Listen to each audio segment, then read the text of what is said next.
Welcome to the 700 Club. It's one of the worst attacks against Israel since the war began. A Hezbollah drone struck an IDF base yesterday, killing 4 soldiers and wounding dozens more. The strike came as the United States announced it's sending an advanced missile defense system to help protect Israel from Iran. CBN Middle East correspondent Julie Stahl has that story. A drone strike at a base dozens of miles inside Israel killed 4 IDF soldiers and wounded 58 others Sunday evening. Ambulances rushed to the scene to treat the wounded and take them to hospitals.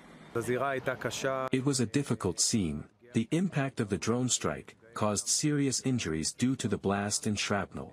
The drone reportedly hit a base cafeteria at dinner time and exploded without any warning siren to alert the troops inside. We will investigate how a UAV can breach without warning and hit a base. After this devastating blow and following Iran's recent attack with 181 ballistic missiles, the announcement that the U.S. has sent an advanced air defense system is welcome news in Israel. Along with it come 100 U.S. troops to operate this complex machinery. One such battery can knock down 72 ballistic missiles. Asked why he's sending the battery, President Joe Biden answered simply, "To defend Israel." The threat is not only from the air, but underground as well. In southern Lebanon, IDF leaders showed reporters the tunnels where Hezbollah terrorists could prep unseen for a hidden invasion of Israel just across the border. Defense Minister Gallant says once Israel has cleared out Hezbollah, they won't let the terrorists back in, so more than 60,000 Israelis can safely return to their homes near the border. In 2006, the United Nations guaranteed its UNIFIL peacekeepers would make sure Hezbollah didn't pour into southern Lebanon and threaten Israel with terrorists and missiles. Instead, Hezbollah has established a military infrastructure there with weapons, troops, and tunnels. Some of those underground passages are just yards away from UNIFIL bases.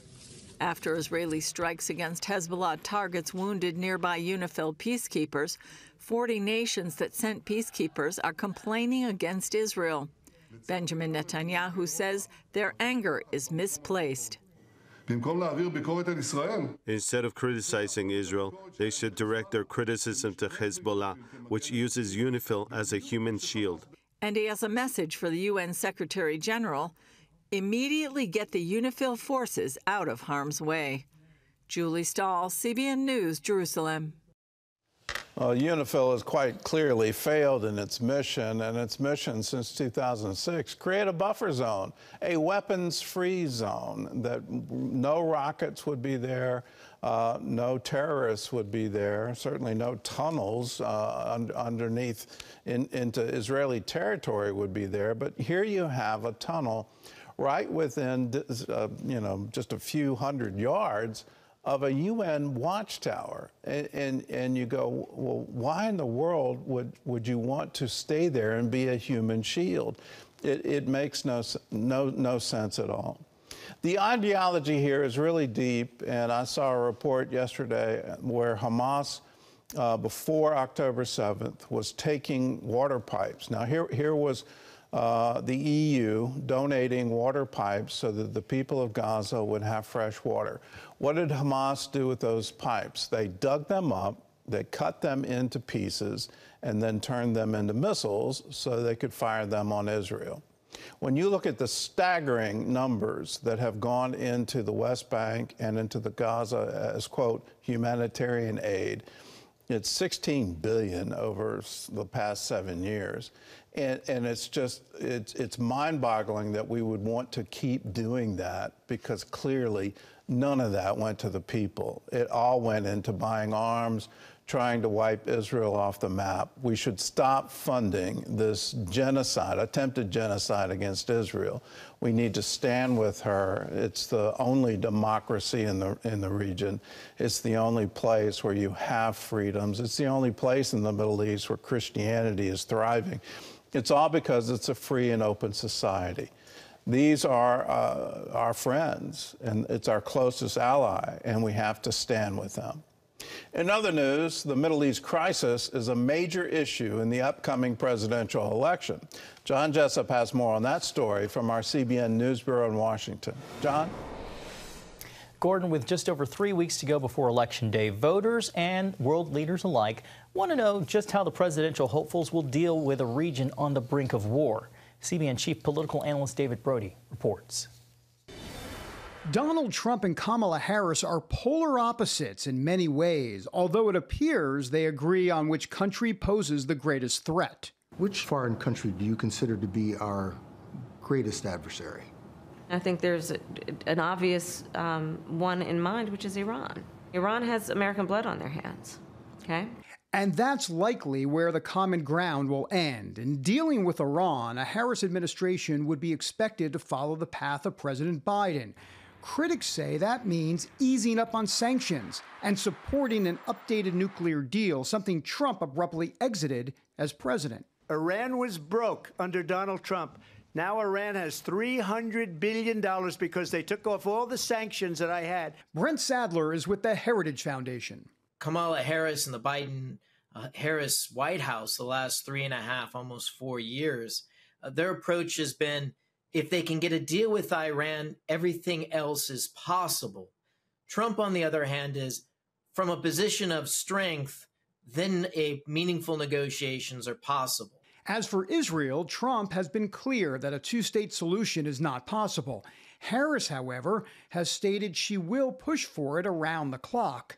On continued U.S. support for the Jewish state, Trump says he would not put any condition on aid. Harris hasn't committed to that. And during her time as VP, the administration temporarily stopped some ammunition shipments to Israel. The best predictor of what's going to happen is what somebody has done already. Former career diplomat Bart McCoys says any question of funding Israel is a major issue. She will strangle Israel. She'll have a policy of complete strangulation. They will have to develop allies outside the United States and sources for weapons outside the United States. Then there is Gaza. Trump hasn't committed to exactly what help might be in store for the Palestinians, but as president, he cut hundreds of millions of dollars in aid intended for both the West Bank and Gaza. Harris, however, has a different view. What has happened in Gaza over the past 9 months is devastating. We cannot look away in the face of these tragedies. We cannot allow ourselves to become numb to the suffering, and I will not be silent. The ideology of this is that I think they, in their hearts, feel that Israel is the aggressor, the oppressor in this case, and that is the Palestinian cause that stands on higher moral ground. And that actually colors a lot of their policy decisions, and many of that are made outside of public vision, inside the White House and across the administration. The candidates' Middle East policies will be one part of the jigsaw puzzle that voters will have to solve come Election Day. David Brody, CBN News, Washington.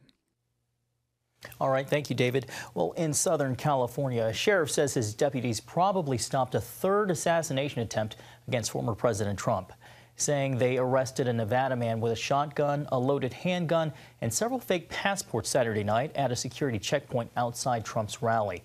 The Riverside Sheriff's Department said Trump's safety was not affected. The man was identified as 49-year-old Vem Miller of Las Vegas. He was freed on $5,000 bail. According to the New York Post, Miller reportedly calls himself a Trump supporter and denied that he wanted to harm former President Trump. Well, turning now to recovery efforts in the aftermath of two powerful hurricanes in less than 2 weeks. Residents in Florida are dealing with a dual strike by hurricanes Helene and Milton. In North Carolina, the flooding after Helene will take years to overcome. CBN's Operation Blessing is on the ground in both states helping people in need. CBN's Dale Hurd has the story. Residents in Tampa Bay sitting in long lines, desperate for gas to fuel not only their cars but also their generators in the wake of Hurricane Milton. More than 500,000 customers in Florida remained without power overnight. We're going to do everything we can to get power back in your home. President Biden surveyed the damage Sunday and announced $612 million in relief funds, including money to restore the power grid. Governor Ron DeSantis has deployed 2,800 workers to remove debris over the next 90 days with the help of federal money. We got approved for what we wanted. Entire communities are in shambles after the disaster. When Milton struck, residents of this Tampa neighborhood watched as their homes filled with floodwater and even sewage. Our home took on about 4 to 5 inches inside, about 1.5 feet outside. The sewage wouldn't stop coming in, and at that point it just wasn't safe. Milton struck less than 2 weeks after Hurricane Helene passed through parts of Florida and went on to devastate western North Carolina with heavy rains and disastrous floods. Up to 100,000 homes and businesses are still without running water in North Carolina, and it could take weeks to fully restore service. Operation Blessing, from its base in Asheville, has already served more than 10,000 hot meals, provided 45,000 bottles of water, and 200 solar lamps to residents who still do not have power and water. So these families have regular access to water through their wells, but what happens when the electricity goes out, they no longer have access to this.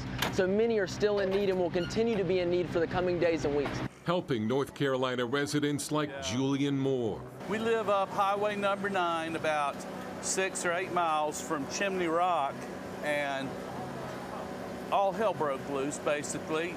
There is absolutely no price you can put on what it feels like to sit down, have a warm meal, see neighbors, see people smiling. The warm meal makes you just, praise God you're alive.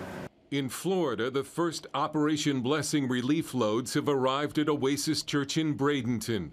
Requests are already coming into the church from people who need help and can't afford to hire contractors to clean up the damage to their homes. Dale Hurd, CBN News. Thank you, Dale. Gordon, back to you. Well, be a part of the relief effort. Call us, 1-800-700-7000. Say, I want to give to the Operation Blessing Disaster Relief Fund. We want to be there for the people of North Carolina and the people of Florida and the people of Georgia, all of which have been devastated by these 2 hurricanes. So if you want to give, you can write to us at CBN Center, Virginia Beach, Virginia, 23463. Just put Disaster Relief Fund in the memo line of a check. You can call us, 1-800-700-7000. Say, I want to give to disaster relief. There's a place on the website, cbn.com, where you can give. You can also text OBDR to 71777. Either way, do it now. People are in need, and they need your help. 1-800-700-7000.